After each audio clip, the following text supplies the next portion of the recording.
యనమల సోదరుడు కృష్ణుడికి మంత్రి దాడిశెట్టి స్ట్రాంగ్ వార్నింగ్ ఇచ్చారు. అధికారంలోకి వస్తే అంతు చూస్తామని ప్రతిపక్షాలు మాట్లాడుతున్నాయని మండిపడ్డారు. అంతు చూడాలంటే ప్రతిపక్షాలు అధికారంలోకి రావాలేమో, తాను కళ్ళెర్ర చేస్తే చాలు ప్రతిపక్షాల అంతు తేలుతుందన్నారు దాడిశెట్టి రాజా. మన ప్రతిపక్ష పార్టీలు మన వ్యాపారంలో మాట్లాడుతూ ఏదో పుస్తకంలో రాసుకుంటున్నాం, మీ పేర్లు వస్తే మేము అంత చూస్తాం ఇలా మాట్లాడుతున్నాం.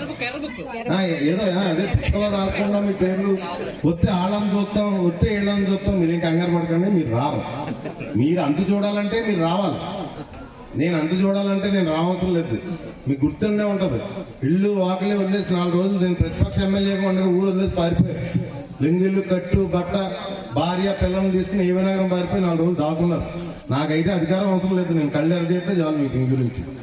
మనకి ఏ నాయకుడన్నా ఏ రాజకీయ నాయకుడన్నా మేము వస్తే ఈ మంచి చేస్తాం, మేము వస్తే ఆ మంచి చేస్తాం, పేదవాళ్ళకి ఇచ్చేస్తాం అచ్చేస్తాం అని మాట్లాడాలి. అందుకని మేము అంతు చూస్తాం, మీ పుస్తకాలు మీ పేర్లు నా డైరీలో రాసుకున్నాను. ఎందుకు ఆ డెబ్జల్ తీసుకోవడానికి వీడికి అధికారం సన్నాసులకి.